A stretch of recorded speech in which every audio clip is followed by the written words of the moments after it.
My neighbor keeps borrowing my tools without asking and returning them broken. I'm a 40-year-old man, and I work in construction. I'm a bit of a tool guy. I have a pretty massive collection of tools, and I take a lot of pride in them. I'm mostly a wood guy, so I have a ton of specialty tools for different types of woodworking, and a full set of tools for more general stuff. 2 years ago, my wife and I bought a house in an okay neighborhood. It's a cookie-cutter suburban house, so it's not much to look at, but the interior is nice. The home was previously owned by an older man who passed away, which explains the dated colors of the house. The front door looks like it was painted pink in the 90s. Anyway, we got a good deal on the house because it was a bit of a fixer-upper. The guy who lived in it before him was this 20-something-year-old dude named Jared. He worked for the city, got his girlfriend pregnant, and within the space of 10 minutes in your 20s, he loses his job and his girlfriend in the exact opposite of 9 months. He was posted outside of town, so my wife and I never even saw the guy before or had any interactions with him. The only condition when we moved into the house was that Jared was going to live in the other unit of the duplex for a few more weeks while he found a new place with his brother. I've since come to regret not being there to meet him and do a final walkthrough. When we moved in and I went into the basement, there were a bunch of jerry cans of gas strewn all over the place. My wife hated the smell, and it cost me about $500 to get the professionals in there to clean it. Jared used to take woodshop in high school, and he turned the basement of that house into a woodworking shop. He had a massive table saw with an extended table, a drum sander, wood lathe, jointer, planer, about 16 different routers, tool cabinets filled with high-end tools, the whole 9 yards. Everything in the shop had the dust of regular use except for the table saw, which was spotless. This is because he never took the blade guard that he bought with it. How do I know he didn't just use the table saw without the blade guard? Simple. When we moved into the other side of the house, we found one of Jared's fingers that he'd lost to the table saw. I still have that cup. My wife absolutely hates it, but I think it's funny as hell. Anyway, I called Jared up and asked him if he wanted me to keep it for him, but he said no, I don't need it. I then asked him if he wanted me to ground it up and put it in his cereal to improve his future. Jared didn't choose to rise to the level of my verbal jousting, and he told me he didn't find it very funny. Long story short, Jared's ordeal of unfortunate events had made me a very wealthy man. So Jared had used the table saw at some point without the blade guard, and I totally understand that. I've cut each of my thumbs on the table saw at least once, and have been incredibly lucky to avoid losing a digit. I had put on a tenoning jig against the blade, and then for God knows what reason I reached over the top to hold down the piece. I forget that I even have that thumb, but my honor as a super woodworker still remains to this day. Just kidding. Anyway, I figured that Jared obviously got a new job that was taking him out of town, so he decided to sell all his stuff for money and move back in with his mom or something. I had managed to build most of my own furniture, but everything was more of a proof of concept functional design rather than refined. So I figured it would be pretty cool to buy all of Jared's tools, which were actually for sale. He wasn't being sarcastic when he said he didn't need his finger. My shop in the basement wasn't as well equipped as his, and for the price, I figured I could replace the blades, guides, tables, and whatever else was ruined and still make a decent profit selling them. A good electric drum sander alone was several $100s, but Jared offered all his stuff to me for a few $100 more than just the drum sander. I thought it was really weird. So my wife and I went through the other end of the duplex when Jared told us he was ready. I hadn't been over there, but the inside of the other end of the duplex had clearly seen better days. There were cigarette butts and bottles all over the place, just a shamble, you know. We decided to knock instead of text him, because we figured he might be sleeping or something. Eventually, this ripped guy with a buzzed haircut, wearing gym shorts and a sports bra, answers the door. Also, edited out the slur. She started stretching immediately after answering the door to show us her tight butthole. Basically, she's fit. We went in and saw that the half of the duplex that she lived in was immaculate. She told us she had been tidying up and that Jared had told her he was going to become a woodworker since the mill isn't going to take him back. So I guess Jared didn't sell all of his tools to me. Then we went to see his shop, which was still there. His girlfriend was also so fit, she could probably knock me out even though I'm 6', 220. Her name was Linda, and she was putting the final screws on an Adirondack chair she had made. It was made out of a bunch of pallets that Jared had broken down. Jared sawed off all the lumber, and apparently was going to divvy one of his routers to her. Jared and I had a look around. Most of the tools were worthless. Jared had taken all the good stuff into the house, but he had left a few lower-end routers in the shop for Linda. Linda then got out of the Adirondack chair she was making, full splits, and started pounding one of the legs with a rubber mallet, staring me dead in the eye the whole time, telling me they were going to sell Adirondack chairs. I guess she wanted me to leave my wife for her, and we could live together with me, her, all the Adirondack chairs she could possibly make, and of course Darren. I awoke my super wokeness to respond with the following profound ancient words: I just bought a massive 100-year-old house for $200,000, as is in a town where the average house price is over $1 million. I will not love you, and yes, I know how to proportion my lumber. Despite my striking simile, it was as water to the oil, and she was becoming increasingly irate. I still don't know how she reacts knowing my superiority. On the other hand, Jared was beyond ecstatic, and even texted me every now and then to see how Linda and I were doing. I would respond with a picture of Linda's delicious pies, and I think Jared got the picture. He also never missed a payment, and after a while, the sentiments from Linda stopped as well. Now, back to the malevolent part of this story. Jared's credit had clearly been kicked to the curb because they had bought the tools on a high-interest credit card with an outrageously low limit so he could start his business. He had a bigger planer than the one I had, a belt sander, all types of fancy routing bits, a drill press. I could see the dollar signs flashing in front of my eyes as I took that planer off his hands for a few $100. At least until it started smoking and the motor seized a week later. Turns out you need to occasionally, I don't know, do something like change the oil or use it as an excuse to rib at hipsters, since you can basically build a shop out of all the finely crafted items instead of the belt sander that he brought through the front door and immediately caught fire the second I looked at the plug. A bunch of his stuff was weirdly already broken, but I was still able to sell a fair few of his tools before it became clear that my wife and I had been scammed. As with most scams, the excitement and the possibility of big future profits caused color to trick me. I wasn't quick to realize because right after I got all of Jared's tools, a perfectly innocuous, bearded, 6A, 300-pound fat white man in his 20s wearing glasses and a ball cap moved into one side of the duplex next door. I'm not sure how to accurately describe how he looked.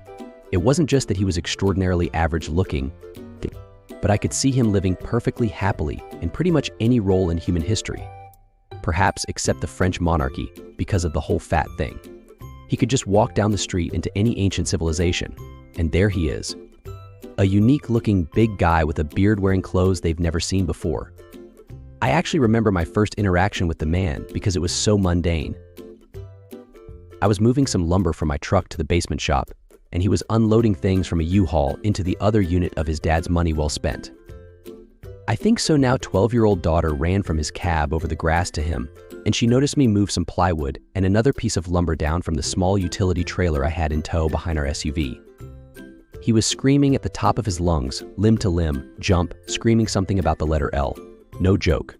He introduced himself as Jacques, the notorious Canadian killer.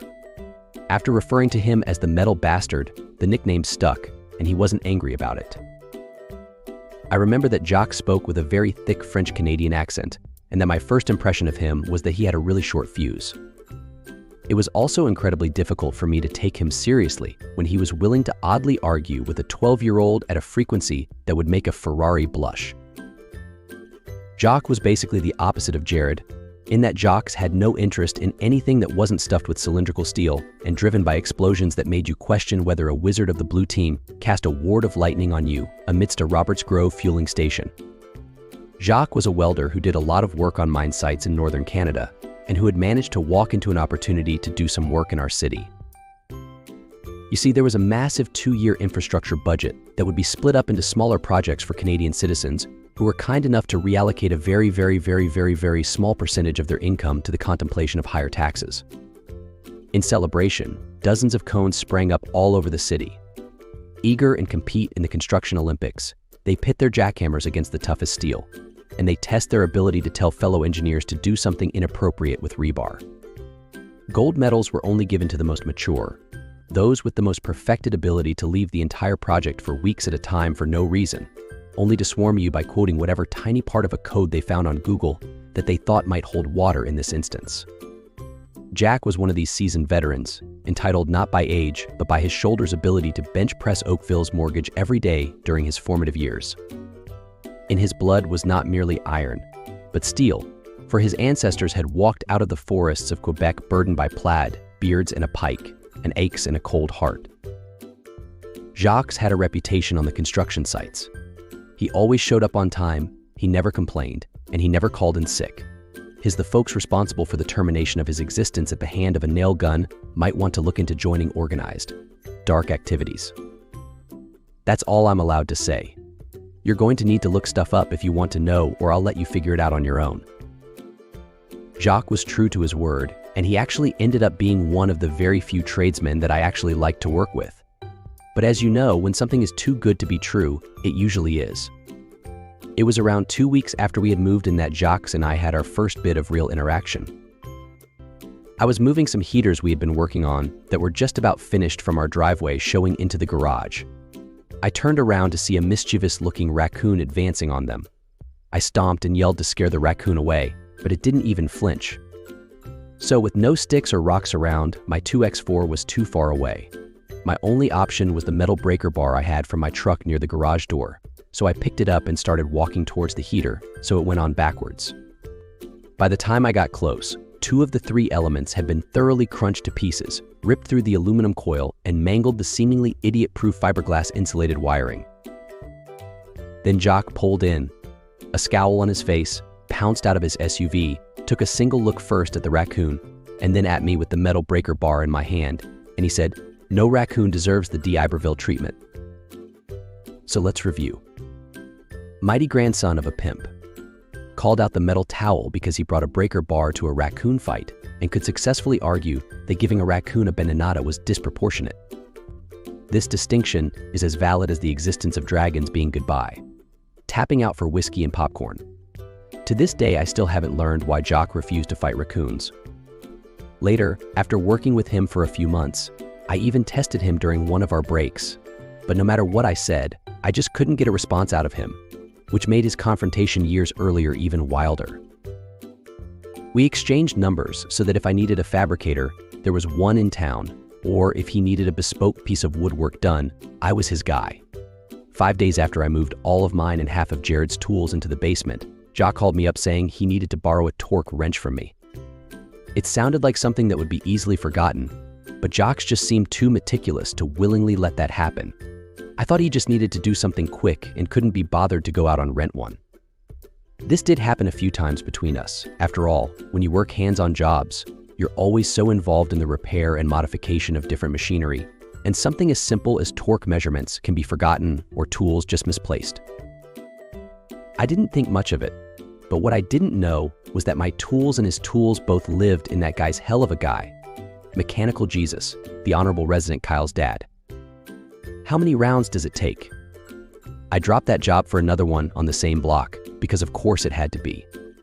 Drive-by shooters. Literally, there was an organized crime in the city. Oh, sushi never change, I hear she has a baby now. Update that while he was good. Montreal bad, man bad going to jail, go to jail. Almost all of Jared's tools and some of my gear were in the scrap heap out of where the welder was just pumping out the hottest salsa you never wanted. Next to the air compressor that managed to consistently sound as annoying and acutely uncomfortable as the first few moments of wearing headphones after a while, because of its shock value, I developed a theory the wrench I lent Jacques didn't end up there from the beginning like all the other tools. Instead, Jacques returned it after he was done with its simple harmless borrowing without the intent of stealing. I had once walked in on Jacques as he had just casually flipped a car back onto all four tires after having jacked it up, and the others most likely knew he wasn't the person you should mess around with. In that single instance, it clicked, hey, someone is still stealing my rental tools. Every time Jacques messaged or called, I knew damn well half the time he was calling just so he could inspect the tools and machinery. When Boss Man gave me back my torque wrench, I didn't ask him because we both knew he knew I was aware. Only once did she see me pop into presentation, and I swear I saw a flicker of concern in his face. Next round is on me, brother. Cheers. An expectation at his core, can't you people do anything right course, and being a fluorescent light by the time he pulled up and I was waiting to give him his wrench back. I had the metal towel magnesium pipe reach for him, and we exchanged it with a handshake, and he said, goodbye, my friend. Let's never see each other again. Now wrap it up, woodchucker. I respond in a vice silent formal au revoir. and took one last long deep look at him, recalling his origin story off into the sunset on that last day on the construction site, where you could see him just give the city the tool thieves, the crooked contractors, but the absolutely moronic businesses who couldn't get a 50-page manual on how concrete works down straight. One last cool middle finger pointer for the endless and often ridiculous reverse of progress he had witnessed. Then those gates closed. I never saw Dassault or those tools again.